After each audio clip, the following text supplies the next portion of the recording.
So let's talk about distribution and abundance. Now, there's actually quite a few terms I'm going to introduce here today, and we're going to go back to them in Unit 3, Topic 2, but it really makes sense to talk about them today. So first of all, here's the syllabus objective. Basically what we're doing is we're looking at how biotic and abiotic factors influence the distribution and abundance of species in an ecosystem.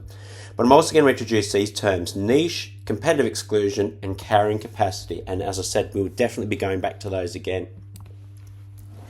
So for some context here, let's have a look at this ecosystem here. This is a rocky shore, an intertidal rocky shore. So the tide's out at the moment. You can see there's no water, but at high tide, you could probably guess the high tide mark is going to be somewhere around here. What I want you to see is that there's different bands. These different colours represent different species of sessile organisms, probably barnacles. And then down lower, you can see we've got some sea stars, and we've probably got some mussels and things as well. But you can see we've got these distinct bands. The yellow band tends to be the one that's the highest up. You can see we've got a higher sort of density here and reduced density at the top. And as we go down, we can also see a reduced density of the yellow barnacles down here as well. So we've almost got like a bell curve of distribution. So we need to ask, why is it that we've got some of our barnacles up here but not as many? Well, they're the ones that have adaptations to be able to tolerate, say, being out of the water for a longer period of time, probably harsher abiotic conditions. And the ones down here, well, they're actually competing with these other barnacles. So why are they down here and not in the middle? Well, because they can. They've probably got adaptations that allow them to compete with these other barnacles a little bit better. If the yellow barnacles can tolerate being all the way up here, why aren't they further down as well? Well, because they've been out-competed by these other larger barnacles. So that's what we're talking about today.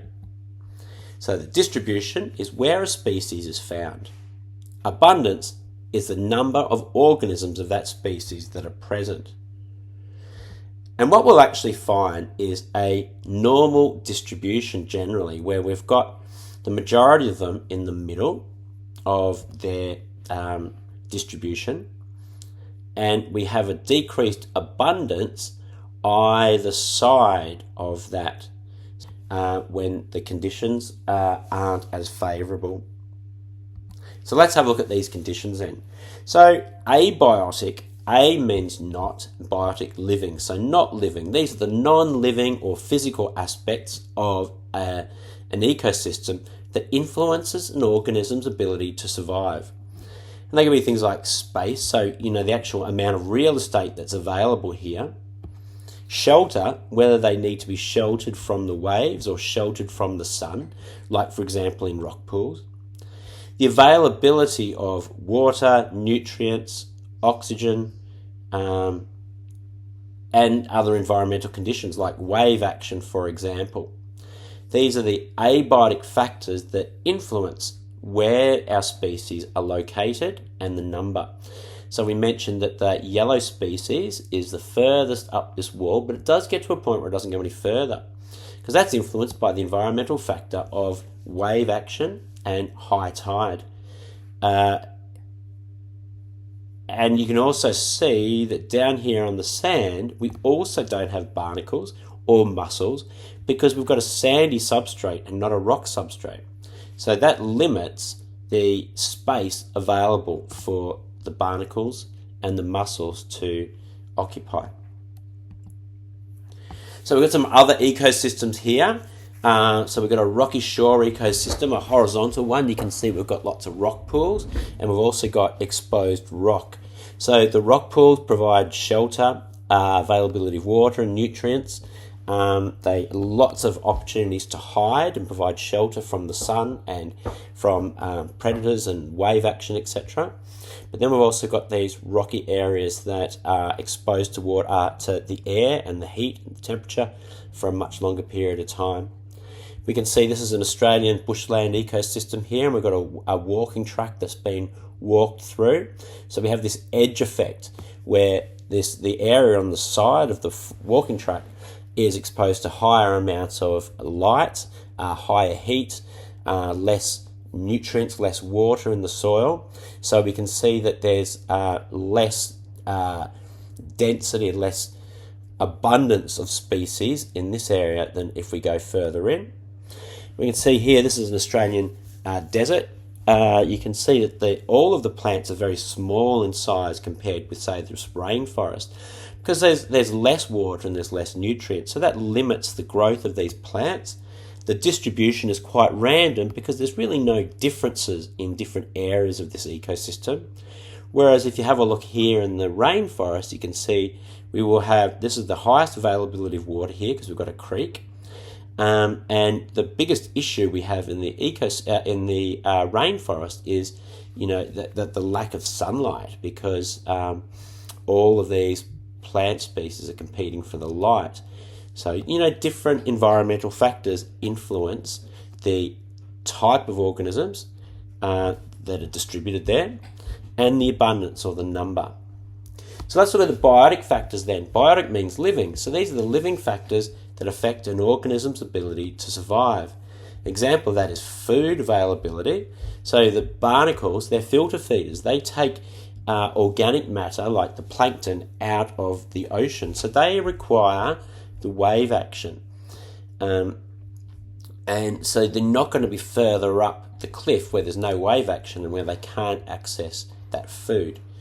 Predation. So,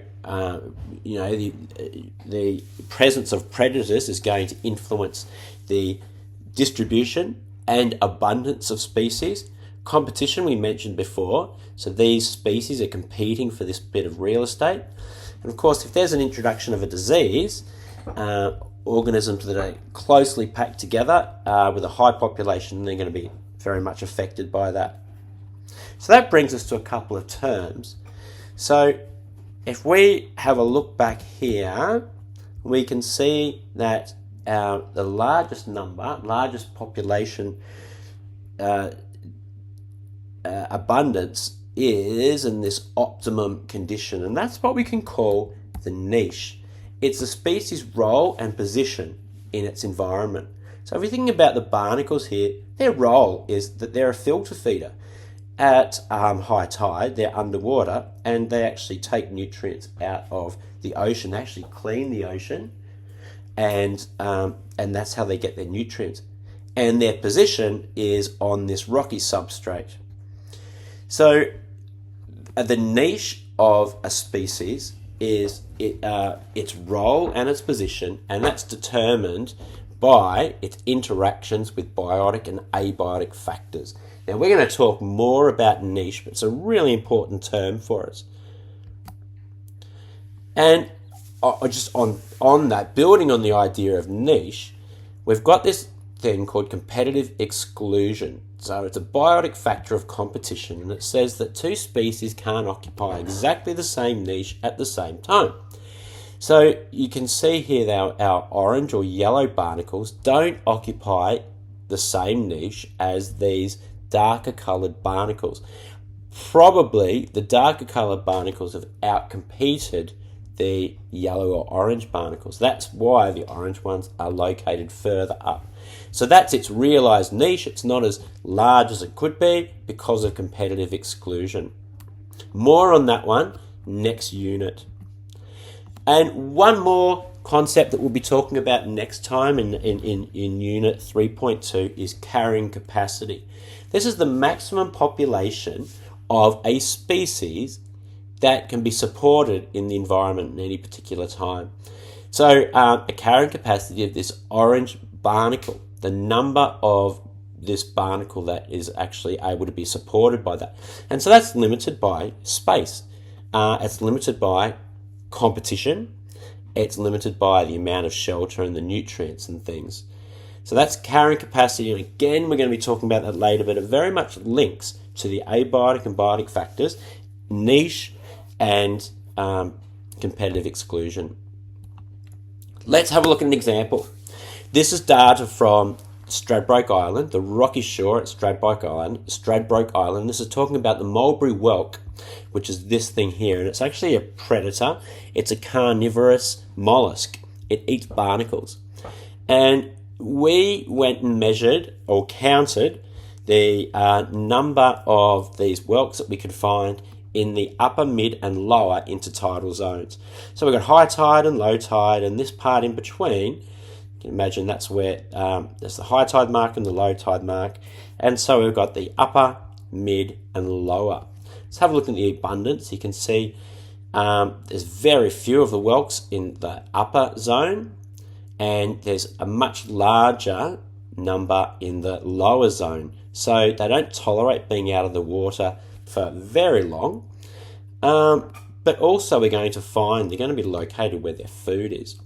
Now, what was the particular factor that was influencing here was water coverage. So you can see the upper part only 15% water coverage, whereas the lower 55% water coverage at low tide. So there was rock pools, etc.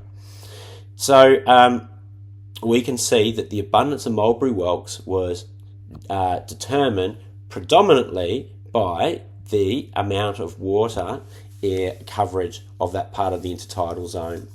So as an example of the mulberry whelk's niche is that it's located predominantly in the lower, mid to lower intertidal zones, and its role is to carnivorously eat the other mollusks like the barnacles. So a summary.